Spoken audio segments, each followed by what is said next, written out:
Hello and welcome to another informative episode of A Different Life. I'm your host, Dr. Christine Hendricks. Today we'll be talking Vision 2030, Jamaica's National Development Plan, particularly the Persons with Disabilities Sector Plan. To help us do that is Program Director at the Planning Institute of Jamaica, Mrs. Pisha Bryan Lee. More when we come back.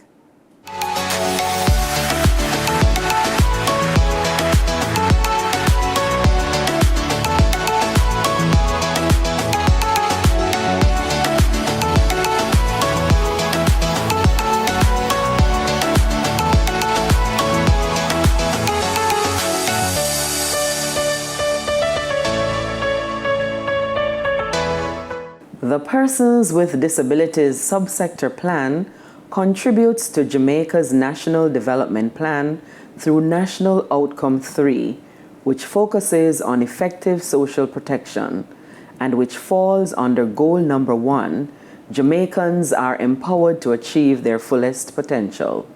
The plan recognizes the need to address the barriers that hinder persons with disabilities from achieving their full potential, while promoting personal responsibility among them.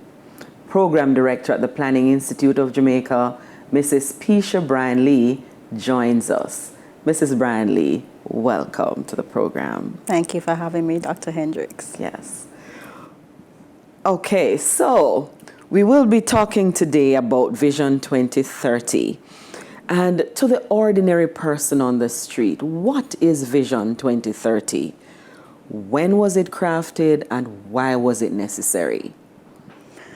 Vision 2030 Jamaica was crafted it was launched in 2009 after a 2-year intensive process that was stakeholder driven. So the plan represents what we collectively as a people want for development. So Vision 2030 Jamaica, simply put, is a plan to make our lives better. Yes. Better in the sense of creating the environment, developing the different institutions we have that will give us the quality of life that we want. So it's not just about making life better, but it's about giving us the quality of life that we Jamaicans think that we deserve and we'd like to have. In more technical terms, it's a national strategic plan that's driven by policy, but we can talk a little bit more about that. Definitely. And why was it necessary? It was necessary because when we looked at our country in 2009, we certainly weren't where we wanted to be and where we knew we could be. Right. We also recognized, though, that development doesn't happen overnight. And we looked at how we had been doing development and saw that there were gaps. One of the areas being that we needed continuity in how we approach development. So a long-term plan like Vision 2030 Jamaica, which is our first long-term plan that covers the 21 years from 2009 to 2030, allows us to do that. Right. It also was developed through bipartisan support from the two main political parties, which meant, like, unlike previous plans, we knew that both parties would, which they have done, continued it. And so we've been following a consistent approach to development. It also, I think, was necessary simply because we were also not as results-based as we could be. Results-based mean that we were doing things, but we weren't necessarily focused on the end point all the time. Right. And so we wanted a plan that was very goal-oriented. So every time we do something, we know what we're working towards, and we collectively share that agreement that this is what we're working towards. Okay, great. Do you think Jamaicans have bought into this plan? Do you think they feel that they were part of creating this plan and this is what we want for our country? That is one of the questions that we always get asked by our fellow Jamaicans. So the process was consultative. It engaged persons across the island, but of course you could engage every single Jamaican. Right. So it was more about engaging the groups that represent persons. So we do sometimes have persons say nobody spoke to me, but we could literally speak to over 2 million people. Right. In terms of how people bought into the plan, I think everybody buys into the notion of development. However, across the globe, not just Jamaica, persons do tend to have a challenge with development, development planning, because when you say to people, we are going to work towards this collectively, different people have different experiences, different access to resources. And so you are going to have persons questioning, particularly in a developing country, can we really achieve it? And so you do have that. But I think every time when we engage stakeholders around it, the feedback is that they do think it's necessary. There is nothing in the plan that we've ever heard persons say is irrelevant. And almost everybody knows the vision statement. And of course, we have to work with stakeholders to get more buy-in. It sounds like everybody needs to be part of this plan, but not everybody understands perhaps how they need to be part of this plan. That is true. So can you tell us, how is it that each individual here in Jamaica and perhaps abroad need to be part of ensuring that Jamaica becomes the place of choice to live, work, raise families, and do business? So different stakeholders have different roles. So for example, your role at the JCPD is different from my role at the Planning Institute, but they're very much aligned. Both of us work in planning, we work in government, we work in establishing, working to establish the policy frameworks. So, and then there is, for example, the private sector, who's more involved in the economic development aspect of it, but which is so critical because growth and having access to economic resources is important. So their role, for example, would be that they would push entrepreneurship, try to establish internationally competitive businesses. But then our role as government is to make sure that we support them with an enabling business environment. The diaspora is important because of what they mean in terms of even globally helping Jamaica to be on the global stage, but also helping us to navigate the global nuances as well. For the average citizen, which oftentimes they tell us, this thing sounds so highfalutin. The words, I mean, with the policy, all of this, what is strategy, what is strategic planning. But the fact of the matter is that because it's really about our everyday lives, if you know what the plan is, for example, if you know about education and that it wants to give you world-class education and training, if it is that you are able to send your children to school and you send them to school, you support them with their homework, you're contributing to the plan because the plan is for you. And so I think that's it. If we maintain our physical infrastructure, don't deface things, help to even support the elderly in our community, all of that is a part of the plan. Indeed. And so we notice that business persons are saying starting up a business is getting a little easier because we are seeking to put more things online, have more access to different persons. And so all of this is in line with ensuring that we get to that vision. Now, I know that that we were just talking about the broader vision, but there is a specific group of persons with disabilities, and there are subsector plans within this plan, and there is a plan for persons with disabilities. Now tell me, how important are these subsector plans, and particularly how important is the persons with disabilities subsector plan? So Vision 2030 Jamaica has 4 goals, which cover the social, economic, and environmental areas. And there is focus on good governance, which is policy, regulation, all of that, participatory development, which we're globally known for, actually, as a best practice.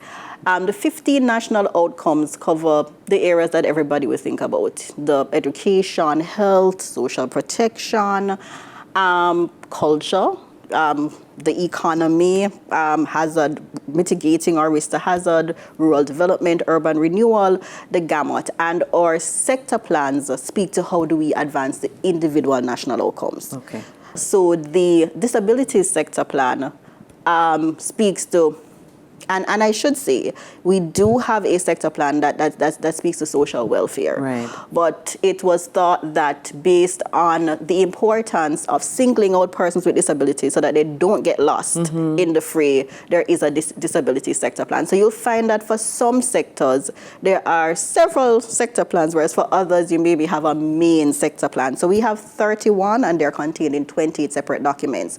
And they're complemented by strategies, because there are some sectors where where really we have strategies and policies in place, which are policy documents and strategy documents, which are serving as the overarching framework, so to speak. Okay, so it is important to highlight persons with disabilities so that they do not get lost in the fray of things. All right, great. So tell us specifically, is it that this sector plan for persons with disabilities speaks only to what people with disabilities should do? Or is it speaking to society in how, to ensure that persons with disabilities become more included in society? Vision 2030 Jamaica, the underlying principles largely speak to sustainable development and inclusive development, equity, multidimensional justice. And so for everyone in the society, the focus is on how do we get everybody, as you said, to achieve their fullest potential.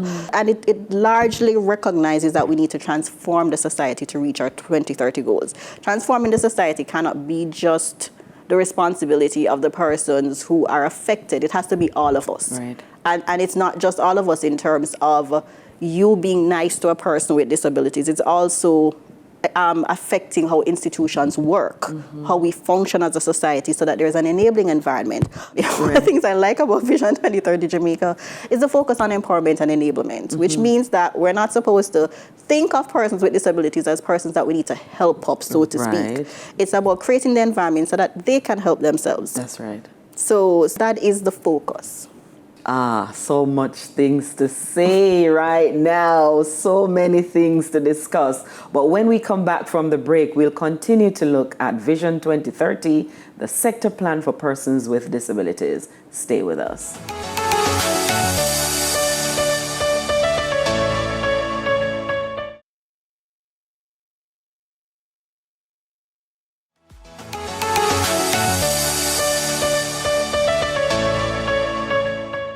Welcome back to A Different Life. We are discussing Vision 2030, Persons with Disabilities Subsector Plan.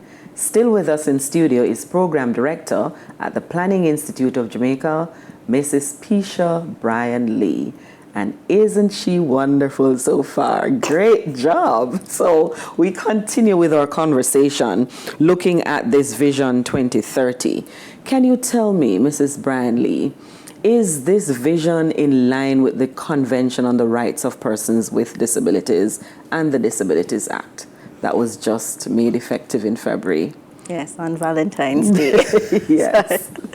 See that you're trying to spread the love. Yes. So the Vision 2030 Jamaica is, as I mentioned, it's very policy driven. And one of the things is that it is supposed to be aligned to whatever conventions we would have agreed to prior to its adoption, whatever policy approaches we had agreed to as a country. And then subsequent to its launch in 2009, we have, as a country and as a government, focused on ensuring that there is alignment between legislation, policy, and Vision 2030 Jamaica. And it's not just about them adhering to the long-term strategy approach, but us ensuring that we also continuously improve to keep abreast of changes.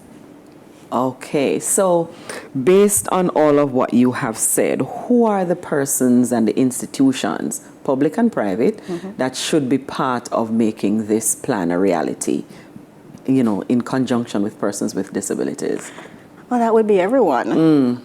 We all have a role. So from the government perspective, as mentioned, there is policy, there is legislation, there's a regulatory framework and basically to create that enabling environment. So, and I say that in terms of putting the things in place that guide us as to what is the enabling environment. Right. So the building code, for example, should support the Disabilities Act in terms of giving persons access. Right. But then our social protection policy should be in tandem with this approach of empowerment enablement, which it is. The Jamaica Social Protection Strategy of 2014 speaks to that.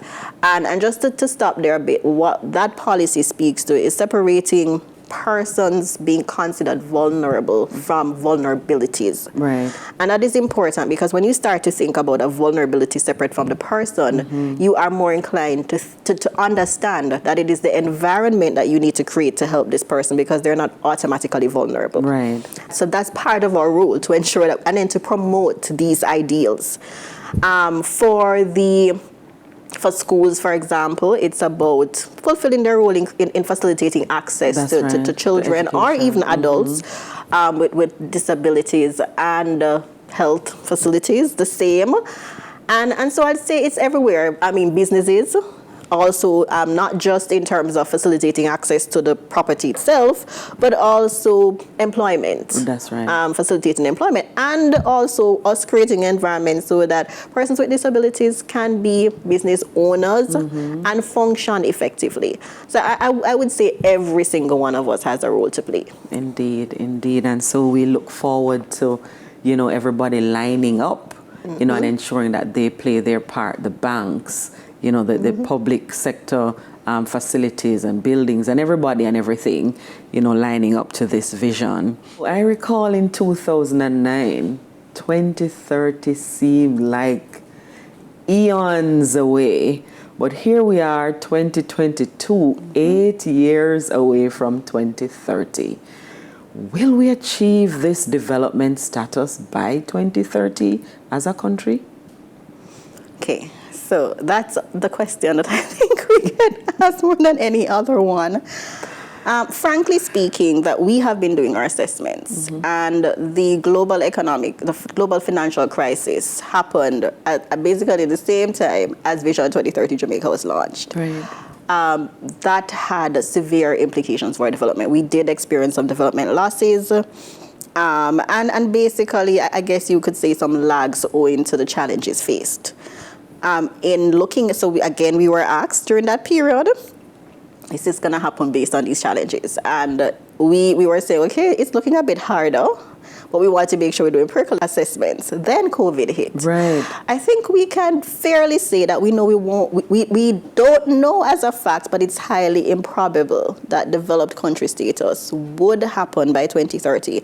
And one of the important things is that you have to be open. I mean, Jamaica people, they see it for themselves. Yes. But at the same time, Vision 2030 Jamaica wasn't just developed for developed country status. Right. It was about moving us towards the kind of development we want. And we have made significant gains. We are approximately 2/3 of our indicators, we have shown improvement. Some we've met the target, but we've shown improvement. We also have been looking at the trajectory of our indicators. And one of the good things is that because we had, for example, entrenched macroeconomic stability during the global financial crisis, we were able to weather the economic aspect to a fairly good extent during COVID-19. So we still have macroeconomic stability. We've seen recovery, for example, in unemployment, in terms of the reductions in unemployment back to pre-COVID levels. And our growth is moving ahead. We have been plagued by low growth, in that we've been moving a lot slower than we wanted to. But the fact that in COVID we've seen, as we open up more, we're seeing recovery in these key indicators. But we're seeing, education, for example, we do have concerns there regarding learning loss. And I know the ministry is doing their assessment so that they can empirically say where we are. So there are areas of concern. But what is good, I think, is that the fact that we can recover in other areas tell us that we do have the opportunity to make significant gains by 2030. We are upper middle income developing country. We see ourselves moving up that ladder by 2030, even though we won't be developed country. Noting that the long-term development process doesn't stop in 2030. Right. And one of the things we've been discussing is how do we move forward, and then what would be our next target. Right. But I think all Jamaicans want Jamaica to be well. Jamaica is the place of choice for us. Even if we don't live here, and you find out when Jamaicans go abroad, they become even more Jamaican. True, because Jamaica is the place of choice, at least in our hearts. So Yes. I think this is something that we're still working towards the vision. And as I say, I cannot say, because we're still doing the assessments, exactly where we'll be by 2030, but we know that we would have made significant development gains by then, even if we fall short of developed country status. And do you think between 2009 and now, as a society, our attitudes have changed towards persons with disabilities, do you think? To some extent. And when I say some, I think among certain groups, I see significant progress. In the policy space or even in government, it may seem that these persons should have been more open, but I have seen changes in attitudes. As I said, I'm very happy that persons are graduating from thinking that they need to be sorry for persons with disabilities. I also see more persons with disabilities as employees or even running their own businesses. And I think the more persons see the capability of persons with disabilities, because they're being given the opportunity to show that they're capable, is the more I think persons will respect their right to be able to do whatever they want to do. Indeed. I see that there. And the fact that I think the act coming into effect helps, because the more something is promoted in law, the more persons embrace it. I find, and I mean, it's not necessarily a bandwagonist kind of thing, but persons like to jump onto things that they see is moving, it's progress, it's signaling that I'm modern, I'm enlightened, and I think being open to persons with disabilities is one of those things. Awesome, amazing. What is the specific role of the Jamaica Council for Persons with Disabilities in the achievement of this vision? So everybody has a role, but is there a specific role for the Jamaica Council for Persons with Disabilities? Okay, I feel like that's a trick question because we've worked with you so closely and the JCPD, but definitely it has been important, very important, so that the plan stays, I guess, relevant to the needs of persons with disabilities. So we implement Vision 2030 Jamaica through medium-term socioeconomic policy frameworks. The JCPD has been very much a part of the process of developing the MTFs. And what they outline is the strategy for each successive 3-year period, and also the priority programs that we would be pursuing. And the JCPD has definitely been very important in ensuring that what is presented in Vision 2030 Jamaica aligns with the Disabilities Act and aligns with what is needed by the community, because you have access to the research, the interaction, and so that has been important for us, that we are evidence-driven. You support that. And also that Vision 2030 Jamaica can't happen unless, as I mentioned, that regulatory framework. So you push in the Disabilities Act, the codes of practice, etc. That has been critical. And also, I think just reminding us not of persons with disabilities, but reminding us of how we need to interact with the community and facilitate and serving as a bridge, I think, because we met recently and you and JCPD facilitated that engagement, which was a really good engagement and something that we need to continue in terms of having those frank talks.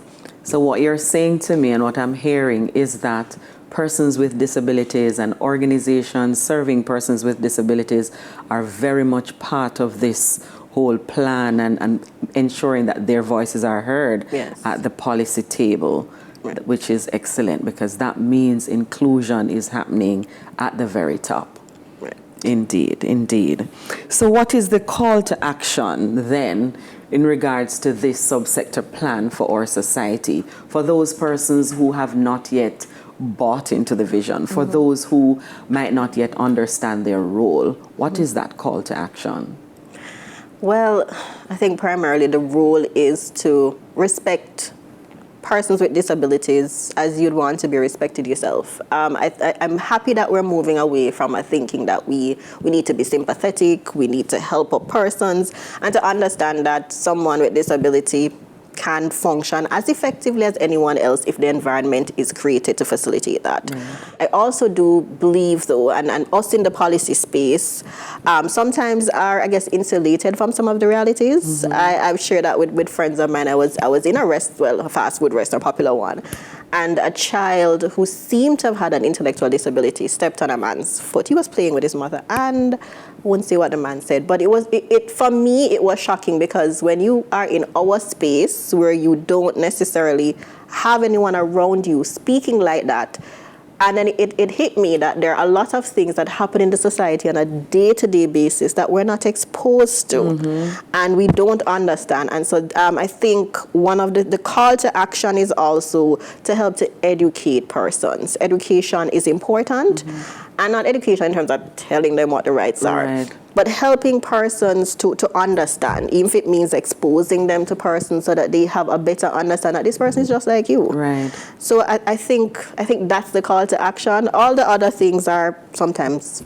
fluff. It's just getting on the ground and getting things done. Yes. So that the ordinary man knows how to interact, the child in school, Right. the child on the playground, because children with disabilities, they are ordinary human beings indeed, and they need to be part of everything that is happening, from home to the playground, the community, the church, school, and the workplace, as indeed we have been saying. What a beautiful conversation this has been so far. So the Persons with Disabilities Subsector Plan has its own vision.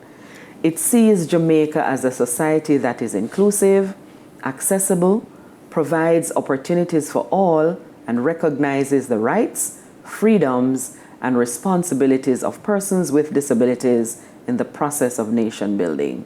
Let's do our part in making it a reality. Until next time, I'm Dr. Christine Hendricks. Walk good.